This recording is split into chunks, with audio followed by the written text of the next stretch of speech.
Assalamualaikum warahmatullahi wabarakatuh.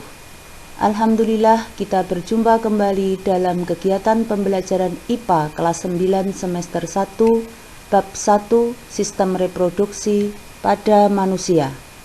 Bersama saya Ibu Siti Juwariah, mari kita belajar bersama. Pada pertemuan yang kemarin, kita sudah membahas mengenai pembelahan sel, membahas tentang tujuan pembelahan, kemudian macam-macam pembelahan, spermatogenesis, serta oogenesis. Pada pertemuan kali ini, kita akan membahas tentang struktur dan fungsi sistem reproduksi pada manusia. Tujuan pembelajaran, siswa dapat 1. Mengidentifikasi organ-organ reproduksi pada laki-laki dan wanita, menyebutkan fungsi organ-organ reproduksi pada laki-laki dan wanita, memaparkan aktivitas sel telur, dinding rahim, dan hormon pada siklus menstruasi, dan keempat, menjelaskan proses fertilisasi dan kehamilan. Reproduksi bertujuan untuk mempertahankan jenisnya. Pada manusia, reproduksi dilakukan secara seksual atau kawin dengan melibatkan sel kelamin berupa ovum dan sperma dan didahului dengan fertilisasi atau pembuahan. Fertilisasi adalah peleburan inti sel sperma dengan inti sel telur membentuk sigot. Fertilisasi pada manusia terjadi secara internal, yaitu pembuahan yang terjadi di dalam tubuh, biasanya terjadi di saluran telur atau oviduct atau tuba falopi. Organ reproduksi pada laki-laki diantaranya adalah testis, vas deferens, dan penis. Organ reproduksi pada wanita diantaranya adalah ovarium, oviduct, uterus atau rahim, dan vagina. Ini adalah gambar organ reproduksi wanita tampak samping. Organ reproduksi wanita bagian dalam tampak depan. Di sini ditunjukkan ovarium, oviduct atau saluran telur, uterus atau rahim, dan vagina. Fungsi dari masing-masing organ reproduksi pada laki-laki: testis untuk menghasilkan sperma, vas deferens sebagai saluran sperma, penis sebagai alat kopulasi. Fungsi organ reproduksi pada wanita: ovarium untuk menghasilkan sel telur, oviduct sebagai saluran telur sekaligus tempat pembuahan atau fertilisasi, uterus atau rahim sebagai tempat perkembangan embrio, vagina merupakan saluran untuk aliran darah menstruasi dan jalan lahir bayi. Bagaimana proses fertilisasi dan kehamilan? Wanita yang berusia 10-13 tahun akan menghasilkan hormon estrogen. Hormon ini memacu ovarium untuk menghasilkan ovum. Ovum akan dikeluarkan setiap 1 bulan 1 kali, dikeluarkan 1 buah yang disebut dengan proses ovulasi.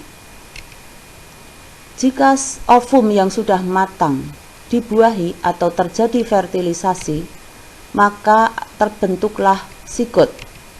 Sigot akan menempel di endometrium, berkembang menjadi embrio, dan inilah yang disebut dengan masa kehamilan.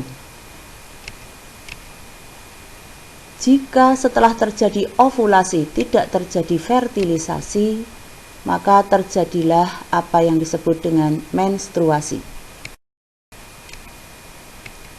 Menstruasi merupakan peristiwa luruhnya dinding rahim atau endometrium dan matinya sel telur yang tidak dibuahi. Siklus menstruasi pada manusia berbeda-beda kisaran 28-30 hari, dengan lama menstruasi 5-7 hari.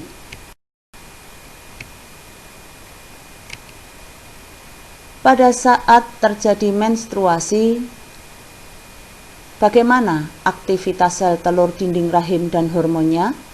Pada tayangan berikut ini tampak 3 macam aktivitas, yaitu aktivitas sel telur, kemudian aktivitas hormon, dan aktivitas endometrium atau dinding rahim, mulai dari hari ke-0 sampai dengan hari ke-28. Menstruasi terdiri dari beberapa fase. Yang pertama adalah fase menstruasi. Kelenjar hipofisis atau kelenjar pituitari akan menghasilkan hormon FSH. Hormon ini memacu berkembangnya folikel di dalam ovarium. Pada fase ini, dinding rahim luruh dan terjadilah apa yang disebut menstruasi. Sebenarnya ada beberapa folikel, tetapi hanya satu yang berkembang. Folikel akan menghasilkan hormon estrogen dan progesteron. Hormon ini memacu dinding rahim menebal, mempersiapkan tempat bagi embrio. Fase inilah yang disebut dengan fase poliferase. Hormon estrogen juga akan memicu kelenjar pituitari menghasilkan hormon FSH dan LH. Hormon LH diproduksi meningkat secara drastis pada hari ke-14 dan akan memacu pengeluaran sel telur yang sudah matang dari folikel. Peristiwa inilah yang disebut dengan ovulasi, yaitu keluarnya sel telur yang sudah matang. Sel telur akan bergerak menuju ke oviduct. Kemudian fase yang ketiga adalah fase sekretori. Folikel yang sudah mengeluarkan telur tadi akan berubah menjadi corpus luteum. Akan ada sinyal bagi corpus luteum jika ovum yang dikeluarkan tidak terjadi pembuahan. Jadi jika tidak terjadi pembuahan, maka akan ada sinyal menuju ke corpus luteum dan corpus luteum berhenti menghasilkan hormon estrogen dan progesteron.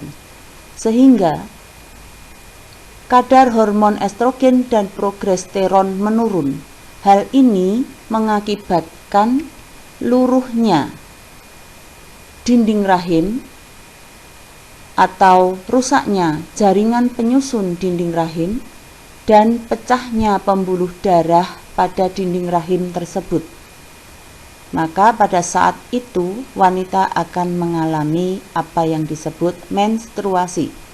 Dinding rahim yang sudah luruh, pembuluh darah yang pecah, dan sel telur yang mati akan dikeluarkan pada fase menstruasi. Demikian yang bisa Ibu sampaikan. Kita bertemu kembali pada kegiatan pembelajaran berikutnya dengan bahasan tentang penyakit sistem reproduksi serta upaya pencegahannya. Selamat belajar, tetap semangat, jaga kesehatan. Wassalamualaikum warahmatullahi wabarakatuh.